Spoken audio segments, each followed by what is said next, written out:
Salut à tous, je suis Sophie Derby et bienvenue dans mon podcast Et si on s'éveillait? Podcast où habituellement je parle de spiritualité, de bien-être, de développement perso, mais aujourd'hui c'est Halloween et comme vous pouvez le voir, oui, il y a un épisode spécial et oui, il y a un épisode supplémentaire pour ce mois-ci, 3 épisodes dans le mois. Yeah, thank you Halloween.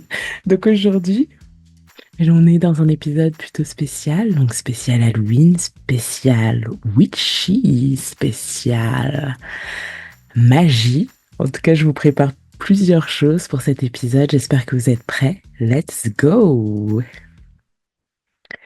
Salut! Comme vous pouvez voir, je suis déguisée. Pour ceux qui ne peuvent pas le voir, j'ai actuellement un petit déguisement pour cette occasion, puisque nous sommes dans un épisode spécial Halloween.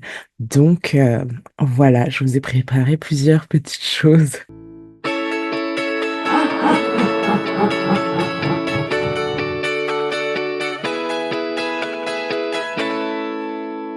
Donc en fait, moi, quand j'étais petite, il y a petit ado, il y a deux types de séries que je regardais souvent et qui étaient dans l'énergie, enfin dans l'univers witchy, sorcière, paranormal, ésotérique.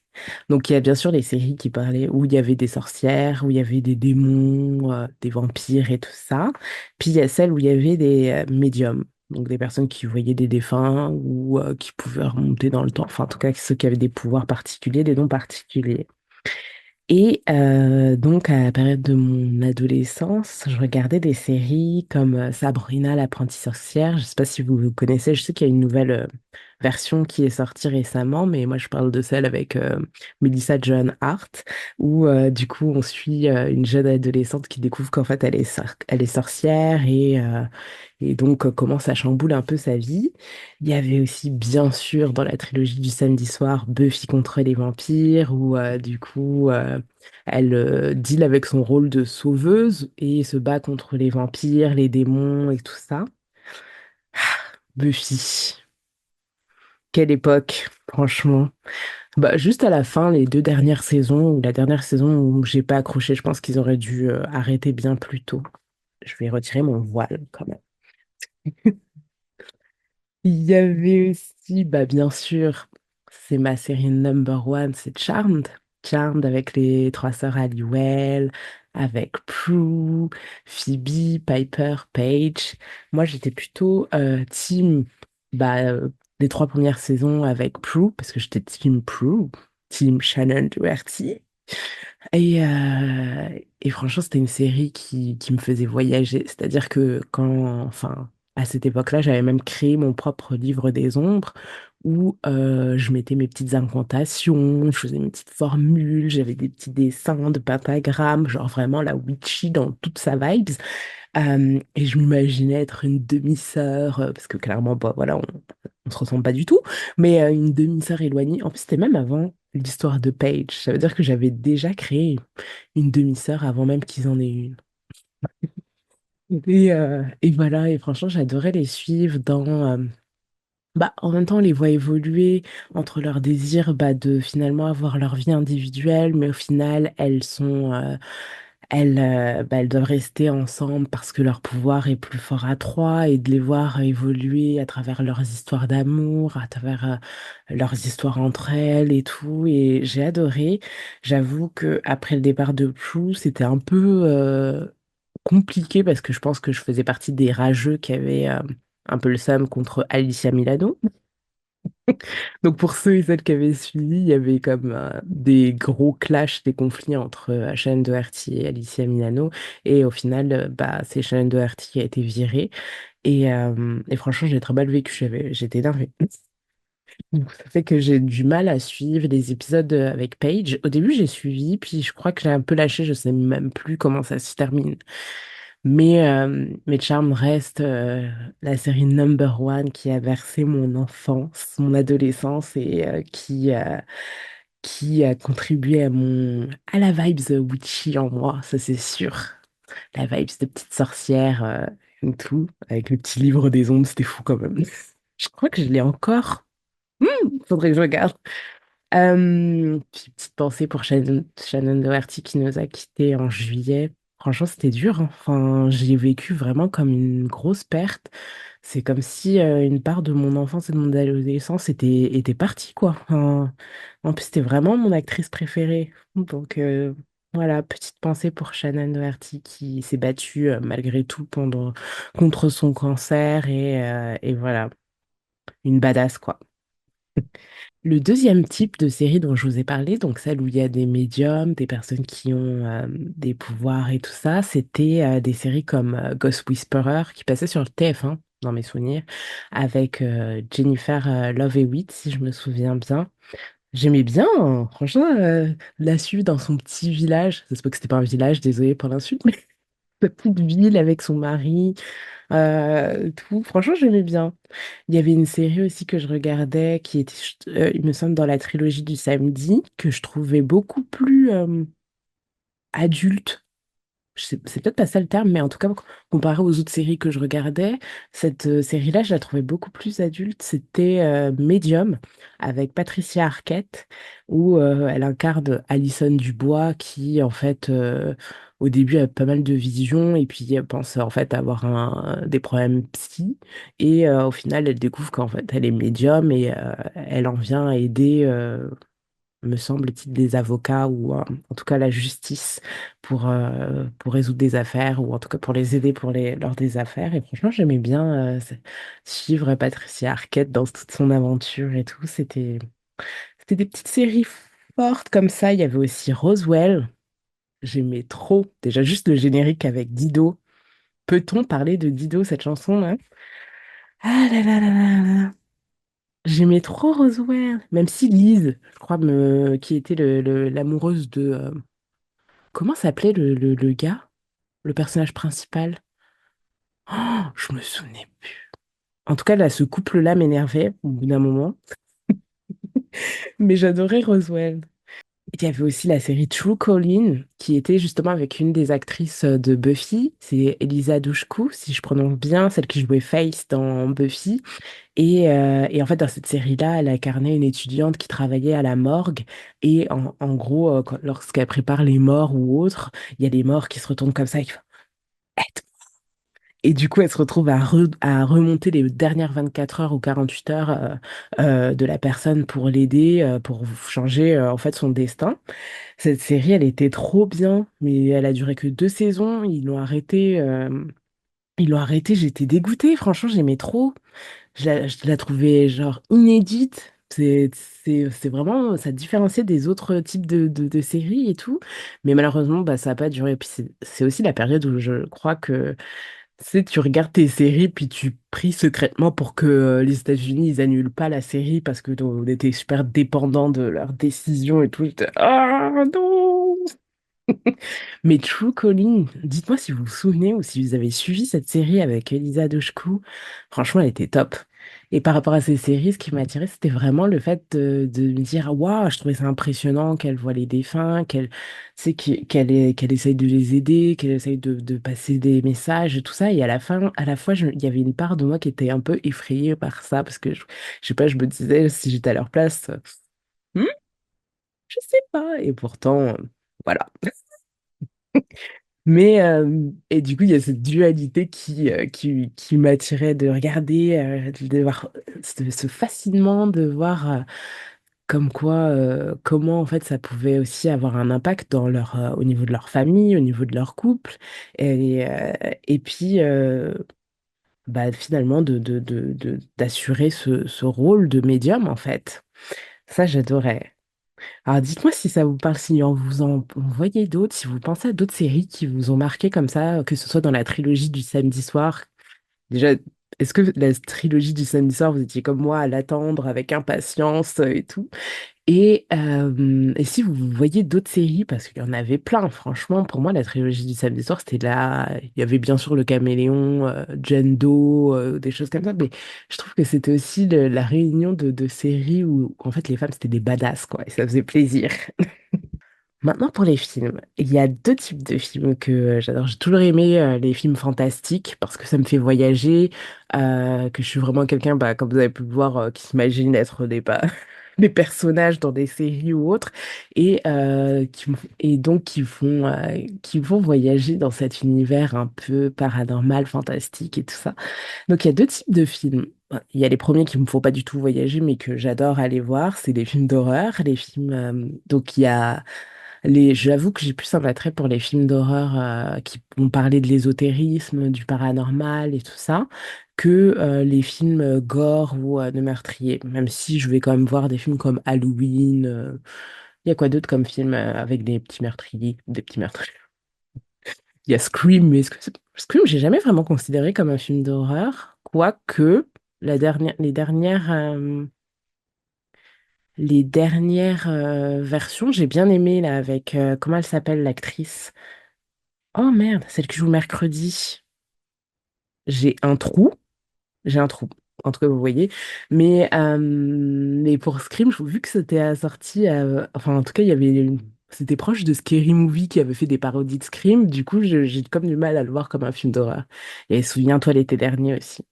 Mais les films qui m'attiraient beaucoup plus, c'était Conjuring, Insidious. Il y avait quoi d'autre? L'Exorciste. L'Exorciste, c'est vraiment le numéro un des films qui m'a traumatisé. Juste la chanson, là. Ta, ta, ta, na, na, na, na. Bref, c'est tellement pas le bon rythme.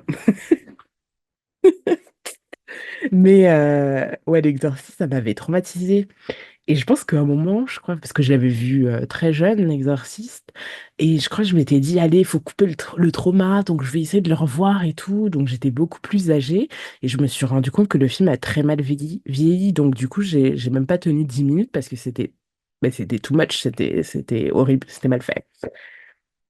Il y avait, ouais, les films Ouija, pas tant, mais c'est quand même ceux que je vais voir au cinéma. Puis ça aussi, le fait d'aller les voir au cinéma, je préfère mille fois aller voir des films d'horreur au cinéma que chez moi. Mais ça me gêne pas de regarder un bon film d'horreur chez moi toute seule. Mais les films d'horreur, c'est vraiment ce type de film-là. C'est sûr que je vais les voir au cinéma parce que il y a une ambiance particulière. On est tous là, on a peur en même temps, on se tape des fous rires parce qu'on a eu peur. Enfin, il y a vraiment le fait de partager les émotions ensemble qui fait que j'adore aller voir les cinémas. Après, il fut un temps où j'allais toujours à deux cinémas et en fait, à chaque fois, il y avait des fights, des gens qui s'embrouillaient pendant le film et tout. Et c'était à chaque fois que j'allais dans ce cinéma particulièrement, c'était très particulier. Du coup, quand j'allais voir un film, je me disais, alors, qu'est-ce qui va se passer aujourd'hui? Il y a aussi, ouais, je sais pas, il y a des films, je sais pas, il y a des films qu'on peut voir, qu'on peut se dire, ouais, je préfère le voir posé chez moi, mais les films d'horreur, c'est vraiment les films où je me dis, ah, il y a un nouveau film d'horreur, je vais le voir au cinéma. Parce que pour moi, c'est l'émotion, c'est le fait de le vivre avec d'autres personnes, même si on ne le connaît pas, même si on ne se parle pas, mais il y a un truc qui ressort en commun, qu'on vit et tout ça en même temps. Après, l'autre type de film, donc les films fantastiques, c'est plutôt des films que j'attendais à la période de décembre, parce qu'ils sortaient tout simplement en décembre, c'était les Harry Potter. Mais Harry Potter, j'ai plutôt commencé par les livres parce que je suis team de l'enfant qui attendait son livre à chaque fois, qui lisait le livre en 2, 3 jours et qui était faut que j'attende encore un an pour savoir la suite. Et après, tu dis bon, il y a le film qui va sortir, donc ça te remet dans l'univers. Mais ouais, les livres d'Harry Potter, ça m'a beaucoup fait voyager parce que tu imagines le château de Poudlard, l'environnement et tout ça. Franchement, ah, je me souviens de moi, enfant, en train de lire le livre et de dire, ah, d'imaginer être, bien sûr, une sorcière dans le gang de Harry, genre, de, de me battre avec lui contre les forces de celui dont on ne doit pas prononcer le nom. Et j'avoue que par contre, j'étais plus fan du livre, même si je les ai pas relus. Je sais qu'il y a des gens qui les relisent en mode non-stop, c'est vraiment des fans, fans, fans. Mais moi, j'avoue, je les ai pas tant relus. Par contre, pour les films, j'ai été très déçue. Je crois que c'était à partir du 5 ou 6. Mais en tout cas, 6 et 7, c'était des grosses déceptions. J'étais limite agacée de voir les gros changements qu'ils avaient fait par rapport au livre. C'est toujours frustrant de toute façon quand il y a une adaptation d'un film à partir d'un bouquin. C'est sûr que c'est frustrant, mais là, j'étais en mode non. c'est too much. Donc du coup, je crois que je les avais même pas achetés en DVD, les Harry Potter 6 et 7. Mais en tout cas, l'univers d'Harry Potter, c'est sûr que ça a contribué à la sorcière en moi qui est en mode oui. L'autre film où, pareil, je m'imaginais être soit une sorcière ou une magicienne, parce qu'il n'y avait pas tant de sorcières dans ce film-là, c'est Le Seigneur des Anneaux. Le Seigneur des Anneaux, c'est vraiment un film très particulier, enfin des films très particuliers pour moi. C'est vraiment le film que je partagerais si j'ai des enfants qui le regarderont et je leur disais, mais regarde, la beauté de l'histoire, la philosophie de vie de ce film et tout. Vraiment, je suis une fan à contester. Par contre, ce film-là, cette trilogie-là, je la regarde vraiment tous les ans en décembre. Et, euh, et c'est fou parce que j'ai failli ne pas connaître cette trilogie-là. Grave erreur. Mais j'avoue que pour le Seigneur des Anneaux, je pourrais totalement faire un épisode sur mon amour du Seigneur des Anneaux. Ça me gabgit. À l'époque, à ce moment-là, j'étais plus team Legolas, mais en grandissant, je suis team Sam Gamgee. Le Seigneur des Anneaux. Même si j'ai des petits-enfants, je leur dirais, mais regardez! Parce que je suis sûre que même si un jour j'ai des petits-enfants, si j'en ai pas, ce sera les enfants de quelqu'un d'autre. Non, Mais, il a tellement bien vieilli. Enfin, il a encore, ça fait 20 ans, plus de 20 ans ce film-là. Et ouais, il est toujours, enfin, je le trouve toujours beau. La qualité de l'image et tout, c'est magnifique. Et donc, ce genre de film, donc pas les films d'horreur, parce que je ne vais pas m'imaginer être dans un film d'horreur, mais les films de type Harry Potter, Seigneur des Anneaux, c'est vraiment des films où je m'imaginais être une magicienne ou une sorcière avec des pouvoirs, faire des formules, créer des potions et tout ça. Et je pense que ça venait réveiller la petite sorcière en moi en mode oui. Dis-toi s'il y a des films comme ça qui vous ont marqué, qui vous font voyager dans un monde parallèle, dans votre monde imaginaire. Mais je sais qu'il y a l'Histoire sans fin qui me vient aussi, j'aimais bien. Je les ai pas revus, mais je sais pas comment ça a vieilli aussi. Si c'est du type L'Exorciste. Mais ouais, il y a des films comme ça, enfin franchement. J'ai poussé un petit coup de gueule par rapport au film, parce que, en fait, pas les films que je vous ai cités, mais par rapport au fait que quand on arrive en octobre, je ne comprends pas qu'est-ce qui se passe. On passe des films de Noël, mais j'ai envie de dire, peut-on respecter l'esprit d'Halloween, s'il vous plaît? S'il vous plaît, c'est quoi l'idée de mettre un 14 octobre? Et puis je suis sûre qu'ils l'ont mis le 14 octobre en se disant, bon, déjà, on le met le 14 octobre, ils vont pas râler. Mais clairement, quand je vois des films de Noël le 14 octobre, je suis en mode, mais pourquoi? Pourquoi? Il manquerait plus que Maria Carey commence à chanter le Ah, oh, la, la, la. Je vais même pas commencer à chanter parce que il y a des gens qui vont haïr. Cette chanson est vraiment. Je suis sûre qu'il y a beaucoup de personnes qui détestent cette chanson. Je me souviens, il y avait un Reels de Maria Carey qui était dans l'avion et en fait, il y a quelqu'un qui lui demande est-ce que tu peux chanter la chanson et tout? Et elle est en mode non, non, non, on est en octobre ou en septembre.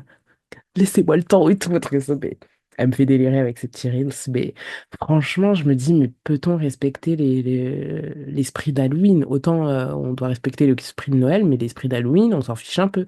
Moi, j'aimerais bien qu'ils passent des films avec des petites sorcières. Il y a plein de films, Hocus Pocus, il y a plein de choses qui pourraient passer plutôt que de nous mettre des films de Noël. Voilà, c'était mon petit coup de gueule, franchement. Respectez l'esprit d'Halloween, s'il vous plaît. C'est comme les personnes qui mettent déjà leur déco en octobre. Oui, je les juge un peu. Mais bon, elles sont libres de faire ce qu'elles veulent. Mais mettez au moins une petite citrouille.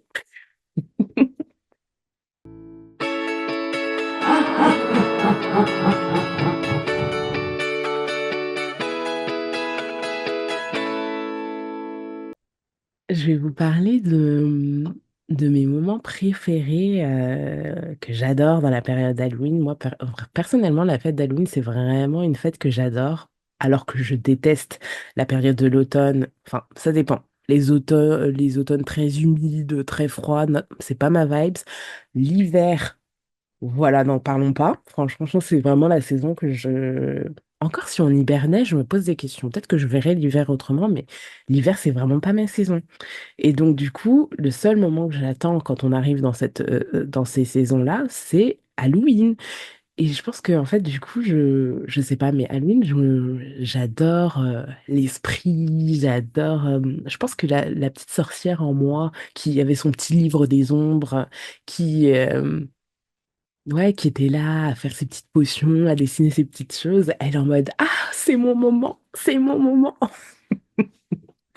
Et donc, je sais pas, je me sens en harmonie avec cet esprit de cette vibes d'Halloween, avec même la période, je la trouve top et tout. Et je me souviens quand j'habitais à Montréal, euh, là, j'ai découvert ce que c'était Halloween.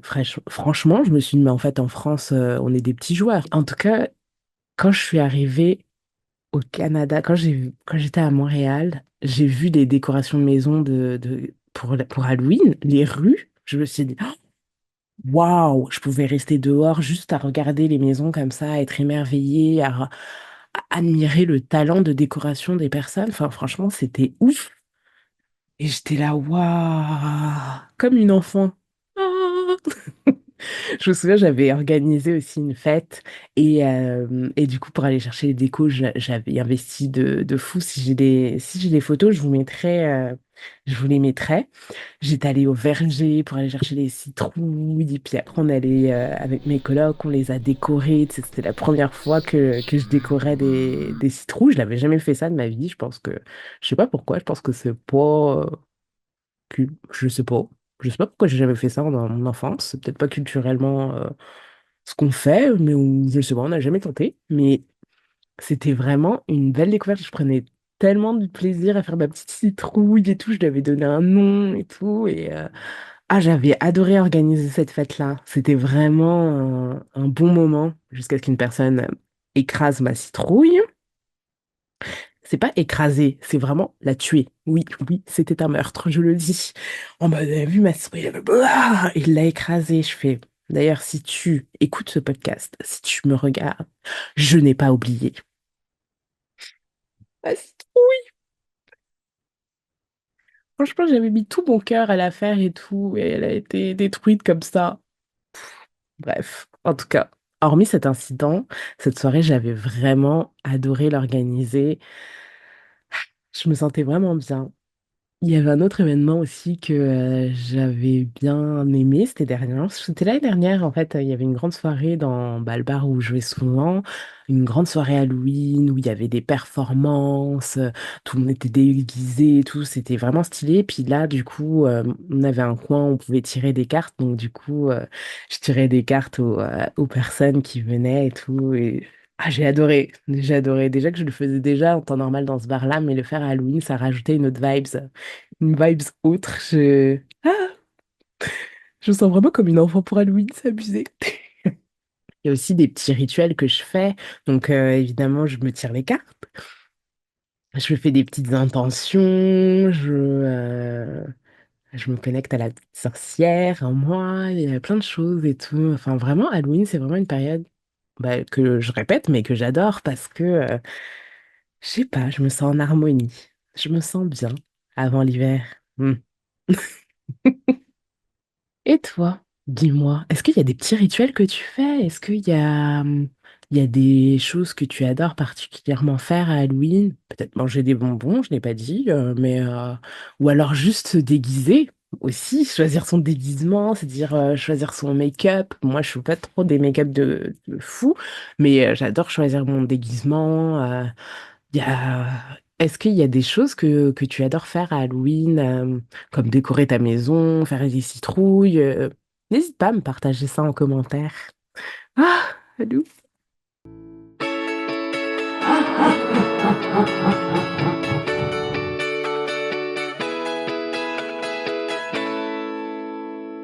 Alors, pour cette partie, je vais vous parler de Samin, le Shabbat de Samin. Alors, certains disent Samin, mais j'ai découvert que ça se disait Sowin. Il y a d'autres prononciations, mais je vais rester sur Sowin parce que sinon je vais me perdre. La fête de Samhain, c'est une fête qui se situe aux alentours du 31 octobre, qui est une fête païenne celtique et qui représente en fait l'entrée dans la saison sombre. C'est un espèce d'entre-deux où en fait c'est la fin de l'année. C'est la fin de l'année pour les païens. C'est la fin des récoltes. C'est la fin de l'été. Et c'est le moment en fait où les guerriers à l'époque, les agriculteurs, en fait, faisaient une trêve parce que du coup va arriver le gel et l'hiver. Et donc, à cette époque-là, il y avait une grande fête, enfin, il y avait, qui pouvait durer sur plusieurs jours. Et en fait, il y avait les druides qui venaient faire un grand feu de joie, qui était donc considéré comme un feu sacré. Et à la fin, donc, les personnes repartaient avec les braises de ce feu sacré pour l'emmener dans leur foyer. Et de base, Samhain, pardon, de base, Samhain, c'est donc une fête où justement tout le monde se rassemble pour célébrer en même temps les morts, les esprits, donc ils venaient déguisés pour en même temps les éloigner, mais il y a comme un truc de on les célèbre, on les célèbre, mais venez pas voilà, on s'envahit. Et donc pour les célébrations, il y avait des offrandes, il y avait des sacrifices, et voilà, donc c'était vraiment une des fêtes importantes. Elle se situe donc après le solstice d'automne. Et donc, c'est une période à la fois de mort et de renaissance. Cette fête, comme la plupart des fêtes païennes, la religion chrétienne a tenté de la supprimer petit à petit. Donc, pour cette fête-là, ça a été pris en plusieurs temps, avec plusieurs papes différents. Et ils ont peu à peu tenté de supprimer les fêtes païennes. Et c'est ainsi que est née la fête du 1er novembre, la fête des morts, des défunts, le 1er novembre dans le calendrier catholique. Mais c'est quand même finalement une des fêtes qui a le plus résisté à la suppression chrétienne en tout cas des tentatives de suppression chrétienne, et parce que je pense du fait de son importance, du symbole, et du fait que ça s'était célébré vraiment partout, parce qu'il y a, d'après mes recherches, j'ai vu aussi que c'était aussi célébré donc, en Irlande, en Écosse et tout ça, mais aussi en Gaule, donc en France, par les païens. Donc c'était vraiment quelque chose de très important, ce passage de la fin de l'été, donc la fin de la saison, parce qu'il y avait deux saisons pour les païens, la saison claire et la saison sombre. Donc la fin de la saison de l'été et pour aller vers la fin de la saison, pour aller vers le début de la saison sombre de l'hiver. Pour les païens, ce moment-là, c'était aussi le moment où la frontière entre les esprits et les vivants est fine. Donc, du coup, on pouvait. C'est pour ça qu'en fait, on célébrait pas mal les morts et qu'on les remerciait. On remerciait aussi pour la récolte de l'année. C'est le moment à la fois d'obtenir une certaine protection et en même temps de célébration. Il y avait cette double dualité dans cette célébration-là. Dans l'univers witchy, c'est un des sabbats aussi importants parce que c'est comme un entre-deux, donc c'est la fin de l'année en fait. C'est un peu comme le 31 décembre. Donc c'est aussi un sabbat important. Je sais pas si on dit un sabbat ou un shabbat important, mais vous aurez compris, une fête importante parce que c'est la nouvelle année des sorcières. Euh, Samhain, donc comme j'ai dit, ça se situe après l'équinoxe, donc Mabon. Et donc c'est un moment facile pour communiquer avec les guides, les ancêtres, et donc il y a pas mal de rituels qui sont faits, en tout cas dans l'univers witchy, pour célébrer les récoltes, célébrer ce moment de transition, de mort et renaissance. Bon, je vais vous parler de l'histoire des lanternes, comme en anglais on dit Jack the Lantern, et ben les citrouilles en fait, les citrouilles qu'on décore, où on met nos bougies, on fait il y a toute une histoire derrière ça qui vient d'un conte irlandais. Donc, c'est l'histoire de Jack, qui était une personne clairement qu'on ne veut pas côtoyer, voleur, menteur, tricheur, tout ce qui cumulait, et qui un jour, en fait, rencontre le diable parce que c'est bientôt le moment de sa mort. Et en fait, il comprend que sa fin est proche. Et donc, le diable, il propose au diable d'aller boire un verre. Le diable accepte. Et Jack réussit à convaincre le diable de payer les verres qu'il a bu, parce que le gars s'est mis bien, en fait, clairement. Et donc, il lui dit, bon, est-ce que tu peux payer mes boissons et tout. Donc, le diable, en fait, va se métamorphoser en pièces. Et donc, Jack va récupérer les pièces d'argent et va les mettre dans sa poche. Et dans cette poche-là, il y a une croix, un crucifix. Ce qui fait que le diable ne peut plus se métamorphoser en tant que diable. Donc, de ce fait, il passe un accord avec le diable pour lui dire de ne pas venir le chercher durant les 10 prochaines années. 10 ans passent et le diable revient. I'm back, ton répit est fini. Donc, Jack à nouveau, qui est plutôt futé, qu'est-ce qu'il lui dit? Il dit, ok, est-ce que je peux avoir une pomme? Et avant de partir, genre, je sais pas pourquoi une pomme, mais en tout cas. Et le diable accepte. Et donc, le diable va monter dans un arbre pour rechercher cette pomme. Et ce qui fait que Jack va sculpter une croix. Et donc, le diable, à nouveau, qui n'a pas compris l'histoire qui s'était passée il y a 10 ans, va se retrouver bloqué. Ce qui fait que là, Jack négocie avec le diable pour qu'il n'emporte pas son âme au moment où il va mourir. Donc le diable Keblo, il va dire oui, j'accepte. Et en fait, donc des années plus tard, Jack fait sa vie et tout ça, mais au moment de mourir, Jack il se retrouve euh, au niveau du paradis et au vu de sa vie, comme je vous l'ai dit, c'est une personne qu'on ne veut pas fréquenter, le paradis le rejette. Donc, ce qu'il fait, c'est qu'il va en enfer et le diable, il fait, ben non, tu te souviens pas, on a passé un pacte ensemble et je peux pas t'accueillir en fait. Et donc là, Jack se retrouve dans l'entre-deux, mais avant de se retrouver dans l'entre-deux, le diable va lui offrir une braise de l'enfer et afin que en fait, Jack s'éclaire dans le chemin de l'entre-deux, puisque c'est un monde où il n'y a pas de lumière en fait. Et donc, ce qu'il fait, c'est que Jack va utiliser un navet et va mettre cette braise, va décorer le navet et va mettre la braise dans le navet pour l'éclairer comme une lanterne. Selon la légende, on peut encore voir Jack errer avec son navet. Et en fait, à travers de cette légende-là, qui est très connue en Irlande et en Écosse, donc les Irlandais et Écossais, quand ils ont migré aux États-Unis, ils ont continué cette tradition qui est que au moment en fait de Halloween, enfin en tout cas dans la période de Halloween, je sais pas si c'était le moment d'Halloween ou au moment de Samhain, enfin, en tout cas vous comprenez que c'est la même période, mais du coup on mettait un navet et on mettait la lumière pour éloigner les esprits devant. Donc c'est une tradition qui est restée et donc quand les Écossais et les Irlandais ont immigré aux États-Unis, euh, en fait il y avait plus de citrouilles que de navets et donc c'est là où est devenue la fameuse tradition des citrouilles où on met la lumière.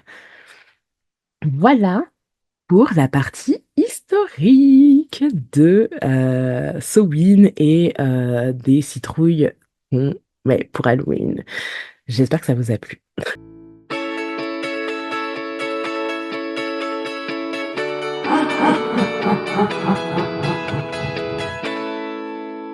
En tout cas, avant de finir cet épisode, je fais pour l'occasion, parce que c'est Halloween, je vous ai fait un petit tirage de cartes. Et c'est parti. Je vais donc vous dire, pour ceux qui ne regardent pas la vidéo, les cartes que j'ai tirées. Je les ai tirées en avance, mais je les ai pas regardées, donc je vais les découvrir littéralement en même temps que vous. Et ce sera de petits messages pour Halloween, de petits rituels qu'on fera ensemble. Pour ceux qui m'écoutent le soir d'Halloween, pour ceux qui m'écoutent après, ça marche pareil. Prenez le message si ça résonne pour vous. Let's go! J'ai juste pas pris le message. Donc, je vais prendre un message des guidances de Mathilda dans le livre. Alors, on va mettre attention.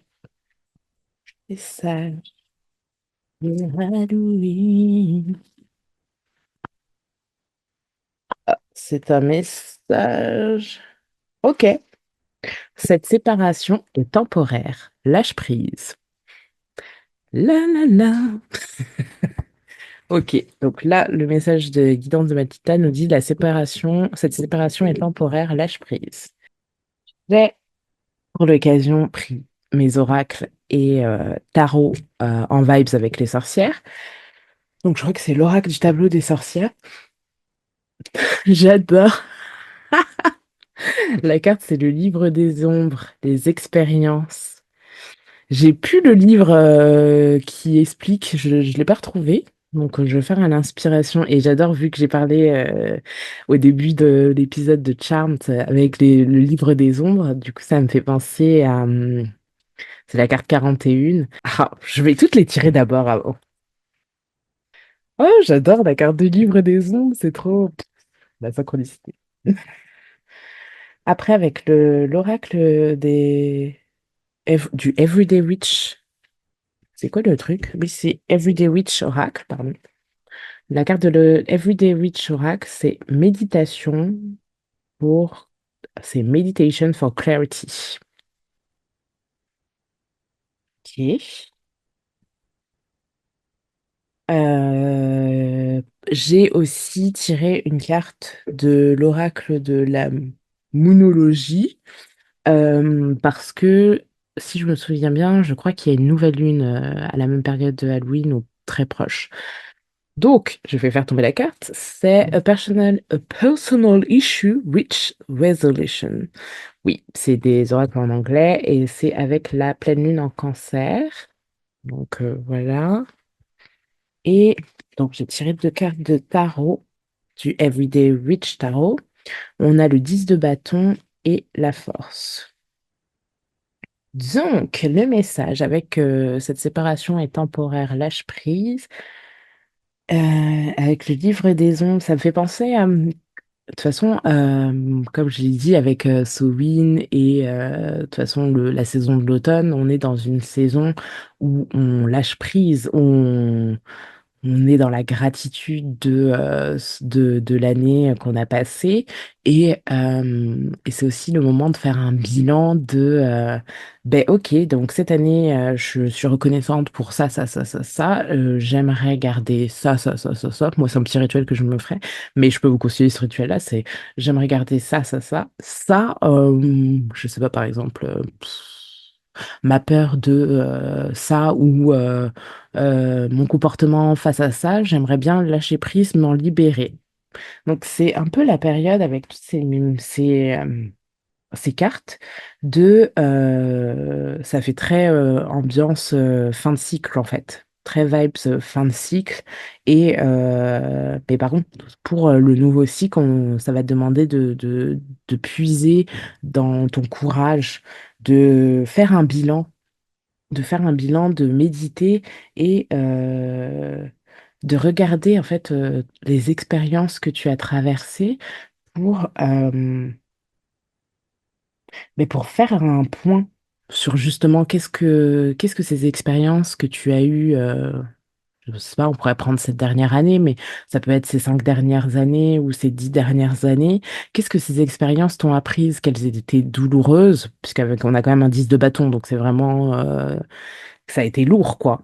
Donc, qu'elles aient été lourdes, qu'elles aient été douloureuses, qu'elles aient été heureuses, en fait. Tu repars avec quoi de chacune de ces expériences? Qu'est-ce qu'elles t'apportent? C'est un peu le moment, en fait, de faire ton introspection pour pouvoir repartir sur des bases saines.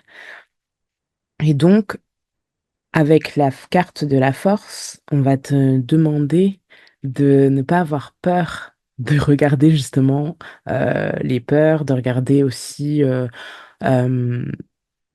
tes moments un peu plus d'ombre ou les moments où tu dis, ah, j'aurais Je regrette un peu d'avoir agi comme ça, ou c'est dommage, je me suis laissée envahir par ça, et donc j'ai pas pu concrétiser ça. Mais justement, regarde ces moments-là comme des apprentissages.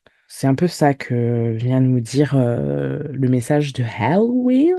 Donc la séparation est temporaire, ça peut être aussi parce que dans le livre, c'était un message sentimental, mais je le vois pas forcément que comme ça. Oui, ça peut être une séparation, ça peut être même au niveau relationnel, tout type de relation. Il y a eu peut-être un événement lourd qui a fait qu'il y a eu une pause. Et là, on te dit de lâcher prise parce que il est temps de réfléchir par rapport à cet événement, qu'est-ce qui s'est passé, et de voir comment si tu souhaites revenir avec cette personne, ou ça peut être un projet, ou sur ce projet où tu as dû prendre un break parce que bah peut-être que ça allait pas dans ton sens, peut-être que la manière dont ça a évolué, c'était pas ça. En tout cas, il y avait un truc qui allait pas et qui franchement t'a chamboulé. Et ben regarde, prends le temps durant cette pause, durant cette séparation, de comprendre qu'est-ce qui allait pas, que ce soit surtout de ton côté, qu'est-ce qui allait pas. Est-ce que tu t'es respecté? Est-ce que tu as écouté tes besoins? Est-ce que tu as écouté enfin, est-ce que c'était en harmonie avec tes valeurs? Qu'est-ce qui allait pas? Et, euh, et que faire pour améliorer la situation ou en tout cas aller vers quelque chose qui te semble plus harmonieux. C'est ça, en fait, pour cette période-là, ce qu'on recommande à travers le livre des ondes, la méditation, le 10 de bâton, la force, c'est de prendre le temps de t'introspecter, de regarder ces expériences sans les juger, mais juste de te dire, OK, ça m'a servi dans cette expérience. Ça, si je peux le laisser, je le laisserai bien. Et pourquoi pas, du coup, avec la carte du livre des ombres, qui est clairement un manuscrit sorti. Genre écrire, qu'est-ce que tu veux garder, et vers quoi tu veux aller, qu'est-ce que tu veux manifester. C'est un peu ça le message qui me vient. Est-ce que je vois autre chose avec... En plus, avec l'énergie du cancer, c'est vraiment une énergie intérieure. C'est vraiment, regarde à l'intérieur de toi. Les réponses, elles sont à l'intérieur de toi. Donc, n'aie pas peur d'aller à l'intérieur de toi pour trouver les solutions, pour t'harmoniser. Parce qu'on est à une période de fin de cycle. Et donc, pour ce nouveau cycle, quelle base, quelle pierre saine tu comptes poser pour bah, alléger et en tout cas aller vers plus de joie, aller vers plus de clarté. Voilà le message rituel. J'espère que ça t'a parlé. En tout cas, prends ce qui résonne. Si ça n'a pas résonné, c'est correct aussi.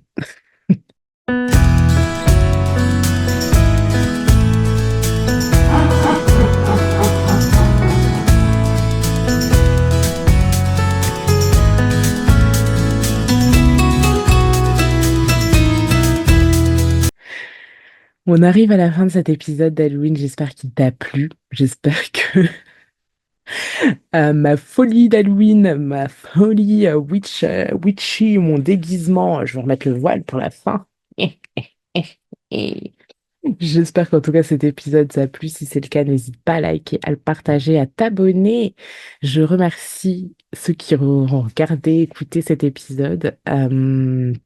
Encore une fois, si vous voulez participer à l'épisode, vous pouvez m'envoyer un témoignage en audio ou AMP sur, sur solaressence.coaching, la page Instagram, par mail, et si on s'éveillait @solaressence.com. Euh, Vous êtes plus que bienvenus pour m'envoyer des témoignages sur lesquels je peux participer, pour faire vos retours. En tout cas, je vous répondrai avec plaisir. Et voilà, en tout cas, pour moi, c'était un plaisir de faire cet épisode spécial Halloween. C'était Sophie Derby pour le podcast Et si on s'éveillait? Je te dis à bientôt pour un prochain épisode. Bye!